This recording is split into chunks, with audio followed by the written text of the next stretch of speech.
If you're looking at both of those teams today, James, was there a case to say that one team had a clear identity and plan and the other team perhaps do look a little bit ragged at the moment? Yeah, I mean, we spoke about Rangers and how dangerous they look to themselves when they have the ball. I think that Falkirk deserve enormous credit for having that game plan. You could see it to be aggressive in the press, and it's a team that, you know, I've watched for a while now, and it hasn't changed from the performances they've shown, performance levels, the style of play, the patterns of play from League One Falkirk to Premiership Falkirk.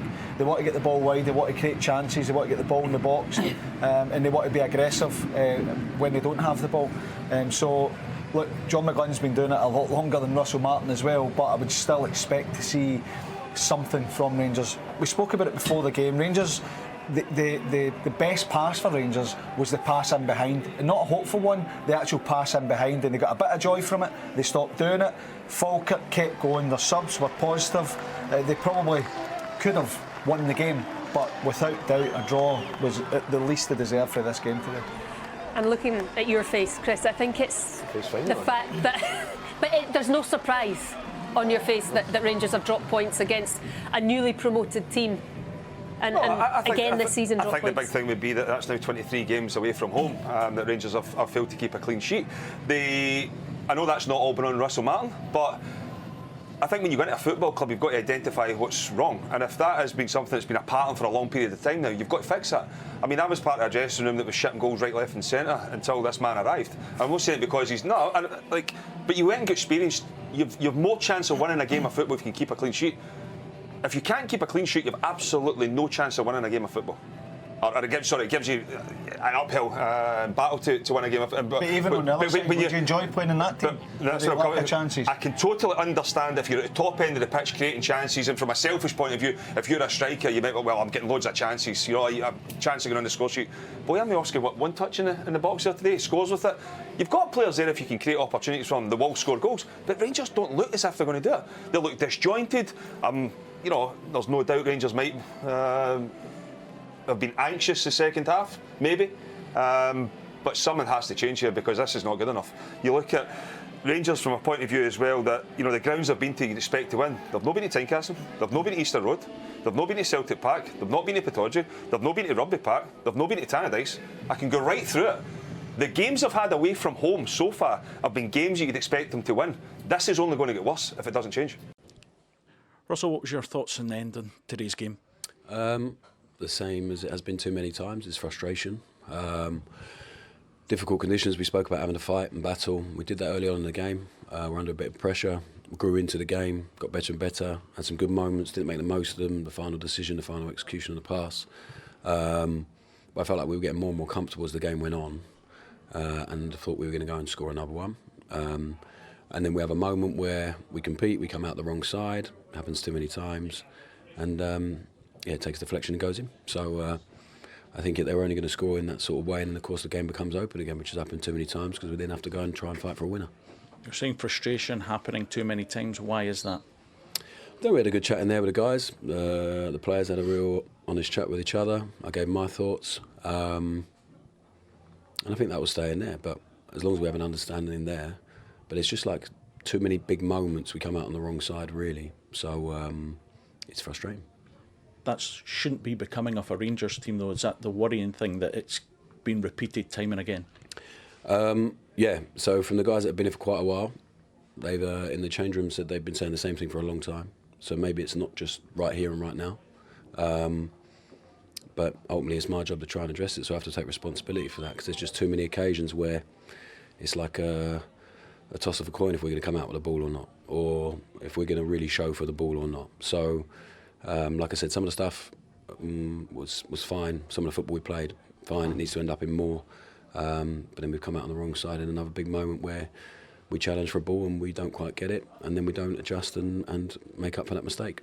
You were brought in to make that change, and you mentioned it's historical. It's not just this season, but why do you feel it's not improved so far? I don't think it's one reason. I think there's a lot of reasons. I think, like I've said many times, we're embracing a lot of change. But there's no excuses. Like, the team ultimately is a reflection on me, and it has to be better and it has to do better. So I need to take responsibility and look at that myself. And I understand some of it is more frustrating than it is to understand. But I have to keep working. What have you learned about yourself then in this period, and where do you feel you've got it wrong and you maybe need to change? Like, I loved Conor Barron's performance. I think maybe I've maybe been like some people deserve to play a bit more than they have. But like I said, there's so many things. So I could sit here and think about it all night and give you lots and lots of answers. And it's never down to just one thing. So it's like many small things add up. But yeah, I'll have to have a look at it. Does that make you more determined, or is there ever a stage where you think, you know what, this isn't changing, the fans aren't happy, maybe I have to look at myself and think, am I in the right job here? Do I want to do this? No, I've never given anything for my life, and it's always gone pretty well for me. So no, not even come into the equation. I'm not in control of that. So I'll keep working with the players and everyone else and the staff, who I feel have been so good with us, really. The staff, the players, especially in the last few weeks, have really good connection, good understanding, really hungry, and they just can't quite translate that onto into results at the moment. The fans will hear that and think, yeah, but it's not improving. Do you understand where that frustration comes from? Has been improving a lot. Today's a difficult pitch, different conditions. We're 1-0 up. We should go on then to score a second, and we don't, and it costs us. So, but there has been improvements. Maybe not in results, but performance a lot. But yeah, I know everyone just wants to win games. I was just going to say that. Yeah, does it ultimately come down to results, though? Yeah. But like this thing here at this club, and I hear everyone saying it all the time. You just have to win. You also have to have a way to win and a way to learn and grow and develop. You can't just win sustainably, in my opinion. You can't just win. Also, you can't just win if you don't have like a team of seasoned men with thousands of games under their belt collectively that know and understand. We haven't got that. We've got a lot of young players that are growing into it. And they need a lot of help. My job is to keep trying to help them, and I'll do it until I'm told not to. Is that the difficulty, though? Because, as you say, people just want to win and they want it right now. Do you think it's a difficult message to impart when it's this patience and building and obviously a new era? Yeah. I said we're going to have to win whilst building, and we're building without the results we currently want. So I understand it. And that's part of this job of any football club.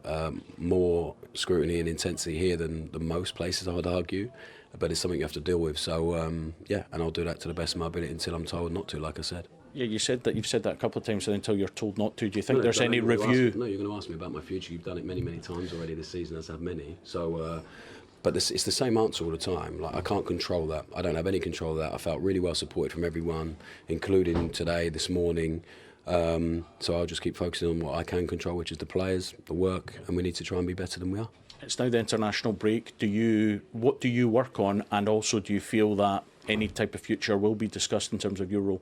Well, we have to work on what we think is important, but it's very difficult. We have a lot of players that go away, a lot of players that need some minutes, so we will address that and make sure they train enough and train very hard to be in a place to compete for us. And then when we come back in, we'll address this game and make sure we improve from it. Appreciate your time. Top man. Cheers. Yeah, I mean, he's in an awful position right now, Russell Martin. There's no getting away from that with the results. Do you agree with him that performances are improving? And do you think from the three that we saw in the stands watching on that have the control over his future, they will feel that they are seeing enough to continue? I couldn't really comment about performances improving because I haven't seen every game really, and I can only really talk about the game today. And I think even Russell, when he's speaking there, he seems deflated. He seems like he feels like he's seen that before, and that's the thing that will be frustrating him. I think he's thinking like, how do I get more out of what I've got? And today, Falkirk deserve to get something out of the game. That's clear. There are always going to be difficult games coming to Livingston, coming to Falkirk. There's no guarantee you're going to get a result. But today, Falkirk deserved to get something. I think that's the biggest worry. The performance or the result wasn't good enough, and you've got to get one or the other. And today, and I can only talk about today, I don't think they got either. Well, I've seen a lot more, and it's getting worse. There's no getting away from it. You think it's getting worse? It's getting worse. I mean, I don't know. I really don't know what game Russell Martin was watching there. If he says we created chances and we were unlucky not to win at the end, where was the chances? I never seen anything. I mean, if there was one team going to go and win that game towards the end, it would have been Falkirk. I don't see it. And the Rangers have signed a lot of players, and I'll go back to it again just before we finish the show. When Walter Smith came into Rangers the last time, he identified that there was a problem defensively. We were leaking goals. This has been a theme that's been going on with Rangers for a number of months now. Why not go and fix that? As I said, he got experience in, Russell Martin there has clearly said you've got to have a style to then win games. No, you don't. You don't. You need to find a way to win games. Get experienced players in will help you do that. Nobody cares about the performance as long as you walk off there with 3 points. Nobody cares. I think you can work on things. It's not getting worse. Where you're saying Rangers were really unlucky because they were dominant and it was chance after chance, and you're asking teams to defend, and goalkeepers are man of the match every single week. It's performance levels where you're saying Falkirk probably could have had some more out of this game today. St Mirren could have had more out of the game. Livingston could have had more out of the game. Motherwell should have had more out of the game. So it's no performances where you're saying, oh, Rangers were unlucky, but you can see what's coming because the performance levels are so high. And I know that it's a modern way that performance and result go hand in hand. I totally understand that. But if you're getting neither, then you need to shift your focus onto one of them. And I think that we can all agree that if you're going to shift it onto anything, it would be results rather than performance in the short term, because if you're not winning games, it doesn't matter how good your ideas are, you're never going to get a chance to put them across. You go back to last week, right? We sat and watched it. You go back to last week, it was a case of get the ball in the box, get as many strikers, get as many forward players on the pitch, and hopefully try and score a goal last week for Rangers. And it came off. Then all of a sudden you've moved on to midweek, another terrible performance. I mean, yeah, maybe created some opportunities, but let's be realistic. Sturm Graz were not a fantastic team.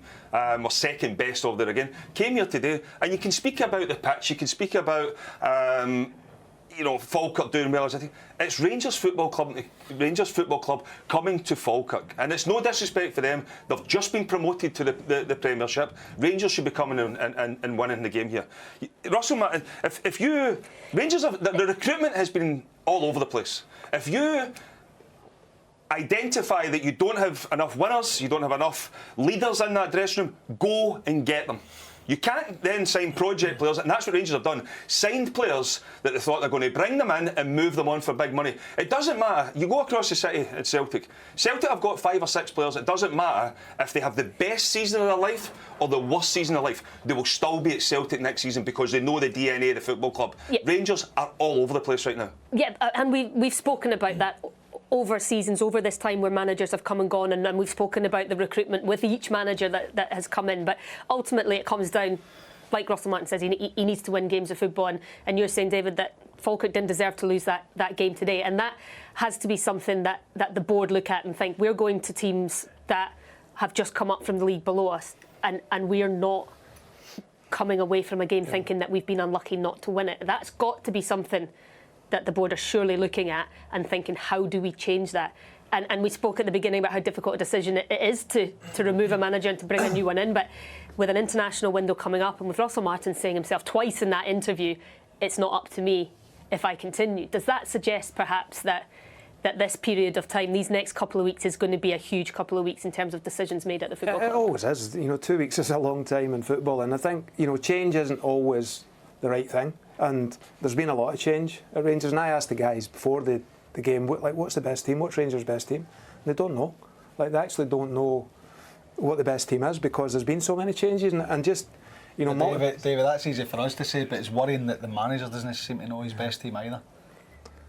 And you can't just keep rolling the dice and expecting a different outcome. There's got to be an element of stability to the club. And so would you keep what's in place right now, because stability is something that Rangers do need. You've got to invest in time. You've got to invest in people. But Rangers isn't a development club. It's not a player trading and that's not Rangers. Rangers is about winning, and Russell doesn't like that, and I get that. But it is about winning. So selling players, developing players, that happens alongside the other side. That's not the purpose of being there. Some clubs develop players to develop the club. Rangers develop players to win games, or should be developing players while they're winning games, and that's the biggest challenge. What do you think is going to happen over the next couple of weeks? Well, it's anybody's guess, because I think that he's been under pressure for a long time now, and he's been saying that performances are getting better, and they're having control in games. I'm not seeing it, to be honest. I think that either if they do continue, there has to be a conversation surrounding this style over substance for me, because you have to win games. You have to win. I don't mean at all costs. You can still. James, I can understand the style. Successful in games, within the game, being more direct at times. It's no shell it, pick up settings. Being more direct to stretch the game. If Falkirk and Livingston are coming to press you, you should have a spare man somewhere. why do you play out for an overload? Where is your overload? It seems to be in the wide area, particularly Gassam on the wide left. So go direct him and play from there. There was moments in the game today, even against the ball, Rangers actually jogged back into a shape and sat in a kind of mid to low block against Falkirk. Instead of being aggressive, to go and press and win the ball back and be in a position where you can go and win the ball back. So there has to be, if the board decide that they're going to stick with Russell Martin, there has to be a conversation to say, this has to be better. Listen, see for Russell Martin as well. I mean, there's Patrick Stewart there. I mean, they're obviously watching on. They always are. But we've heard as well about how, it has got personal when it comes to. Yeah, but I think as people in the board, people in the board, like, as a football manager, you're always going to get criticism. I mean, I think a lot of it has been personal on Russell Martin. Which shouldn't happen. No, it shouldn't happen, but that's been a reflection of his team, the performances. I think the fans are fed up listening to excuses, and that's what it's been for a large part of Russell Martin's time in charge. It's now flipped, and I said it a few weeks ago, that the fans they'll eventually get to the stage where they feel as if Russell Martin's in borrowed time. Let him, he'll obviously carry a few games to see then what happens. It's going to turn on the owners. It's going to turn on the chairman, the CEO, the sporting director. I thought the timing of the changes in terms of the new roles that was created at the football club during the week it's all about timing in football. And to announce them on, which was a difficult week for the football club. There's a lot of questions already been asked of Kevin Thilwell, then to appoint his son as well. There's a lot of things going on right now that I think Rangers fans are unclear about, that they will want cleared up to see where the football club is actually going. Ultimately, on the pitch, it's not been good enough, and that's what it'll come down to.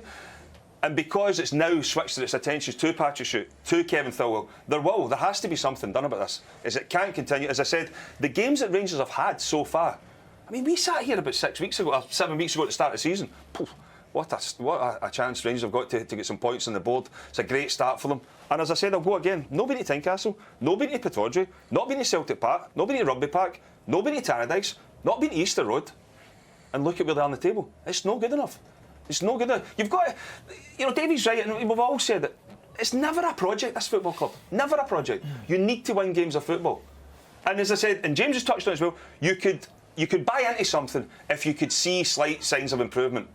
There is signs, but it's no improvement. It's getting worse. Yeah, I mean, you talk about project, and when we look back over the years that Rangers have had since Steven Gerrard took them to the title, there have been managers come and go. There has been unrest. There has been instability. Has that created not a project as such at Rangers, but a situation where they're having to build from a lot lower than they would have wanted to, and that this potentially might just need to take a bit of time, or is that me sort of clutching at straws a little bit in terms of where Rangers are right now? I think it's accumulation of those things. Like, there's been some really good managers in there, and there's been degrees of success within there, and everybody's brought players into that group, and there's just been an amalgamation now whereby, it's change after change, and then that doesn't help stability, and you can just feel it around about the club. There's no any real stability sense of kind of togetherness or what the direction of the club is, and I think that's the biggest challenge in terms of we know Rangers isn't a development club, but player trading,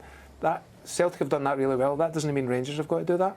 Rangers' history has been on winning and developing players while they win. It's not been about selling. It never will be. There's always a time to sell players, but that's not the ethic of Rangers, and that's not what the fans want. And that's the fans want to see their team trying hard, being aggressive, being dangerous. Everything they know right now. Yeah, and the thing is, see if you go back to the managers, see every manager that's come in that period of time, got a lift out the group at the start with. They went on a period where Rangers were, winning games of football, albeit. I mean, Philip Clement ended up with a league cup. Giovanni Van Bronckhorst had a fantastic run. Then it got to a stage where you thought to yourself, Giovanni Van Bronckhorst was going back, and that's the one where you felt as if, could you have just have seen that one through to the summer? Then maybe it looked at everything. Then there was a change. Then Michael Beale was able to, convince a few people that he was the man to lead the football club forward. That ended so badly. Philip Clement came in, was able to get a reaction out of the group again. That's not happening here. It's not happening. And that's what we're saying when it's going backwards.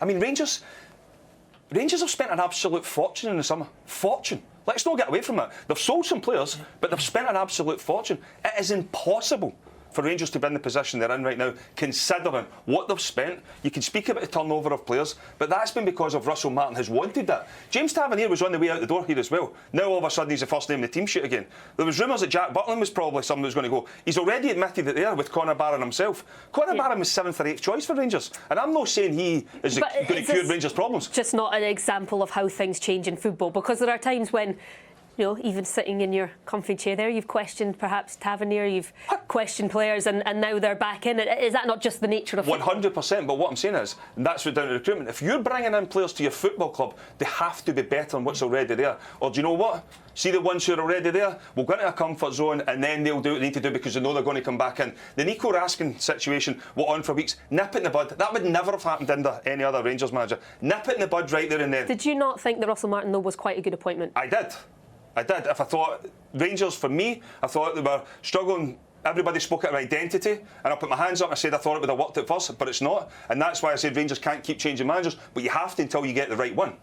You have to. So on that point, I mean, and you've touched on it, David, in terms of what Rangers aren't is kind of what we're seeing at the moment. Does that mean that perhaps they have to look at Russell Martin and think, is this the right choice?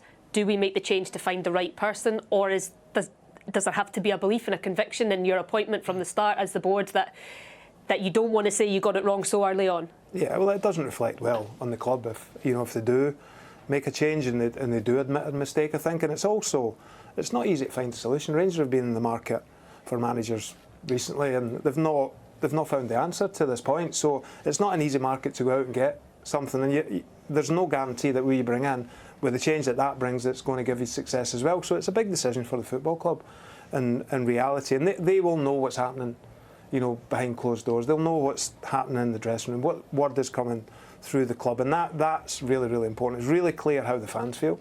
It's really clear, and that's a really loud message. But it's a big decision for the football club, and ultimately, only they will know what way they're going to swing. I think also as well, it can't always be the manager's fault. It can't be. I think Rangers behind the scenes need to put a proper structure in place, and that was one of the things that I felt as if was going to happen in the summer with the structure that was put in. But you need to get the right people within the structure to make it work. A lot of even the players as well. I always felt as if, and Rangers and Celtic was spoken about, there's always been a hunger within the group to get to that next level. No matter wherever you were, you would, if you were signed from even the English Premier League, there would still be, that hope that I would maybe get back there. Players were coming in from different countries, use it as a stepping stone to move somewhere else. I look at this right now, and I can't help but think that 90-odd% of Rangers fans, players have hit the glass ceiling, whether that's in terms of the biggest club they're going to be at, their wages, and it's stale. The whole thing's stale. I know you're saying that, and you do get players that come up and play and say, I might get back. But I think the first thing they think when they come in is, I can win a trophy here. I can challenge for a league title. I'm not sure. I know they're not. So that is part of the issue. You get players that come up that have had brilliant careers, good players, international players, that maybe haven't played for clubs that go and challenge for titles or challenge for cups or get to play regular in European football. So when you come into a club like Rangers, no matter if it's in a rebuild, which your rebuild is always, it's a refresh rather than a rebuild, because you should never be in that situation, but you should have players that are hungry to win, that are hungry to come in and be part of a team that's challenging for league titles, that's challenging for cups, that's wanting to go deep in Europe. At the minute, you don't see enough within the group. Is that from the very top all the way through? Is it led by the manager? Is it just that some of the players that have been brought in aren't up to the level? The other thing, and we've touched on this loads of times as well, when you look at Rangers recruitment, they've consistently went back to a league that has failed them. There's no getting away from it. The English Championship and lower leagues, it has failed Rangers. I mean, James Tavernier came out at Conor Goals, so you could say, yeah, plus points. The rest, as I said, Todd Cantwell was one of the best players in the Championship. Tom Lawrence was one of the best players in the Championship. They're away. Ben Davies. There's been loads come up. Gassama looks as if, he's got something. The rest have yet to see it. I mean, Joe Rothwell come up here and you thought, that's a decent signing. There's a lot. I mean, it's difficult to play with Rangers. It's difficult to play. It's difficult when you're winning, because you've got to continue to win. But when you're losing, you need players, big characters. Rangers don't have it. Situation here, I think, at the stadium where Rangers bus is trying to get out, but it has been blocked in by supporters. The players are still inside the tunnel. They've not been able to get onto the bus, and it's had to come in a different way, the bus, to try and get the players out onto the bus and disperse the fans. And David, these are the signs, the things that we don't want to see in football. And again, it's the supporters just venting their frustrations at the situation that their club are in. But ultimately, for the players, for Russell Martin, they're going out there trying to do their best week in, week out. It's not happening at the moment. We know that. It's difficult to see these sorts of scenes happening. And it's never the answer. I think it obviously tells you how emotions are and how the feelings round about the club at this time. That's not, that doesn't work for anyone. It doesn't help anyone, and it doesn't improve anything. But it does tell you the emotion. You can sense the emotion in the stadium coming into the stadium today as well. That people aren't happy. But we don't want to see scenes like that or hear about things like that. So hopefully they can get that solved. And as you say, the players are coming to work. They're doing their best, and they should be able to leave their work in the same way. Yeah, you agree? Listen, the fans have had enough. We've been saying it for weeks and weeks now. They pay good money to go and watch their football team. Listen, there's ways to protest, there's ways to go about things, but they've had enough. I mean, they have had enough. They're sick to the back teeth of the same excuses being churned out week after week, the same performances, but you can't condone that.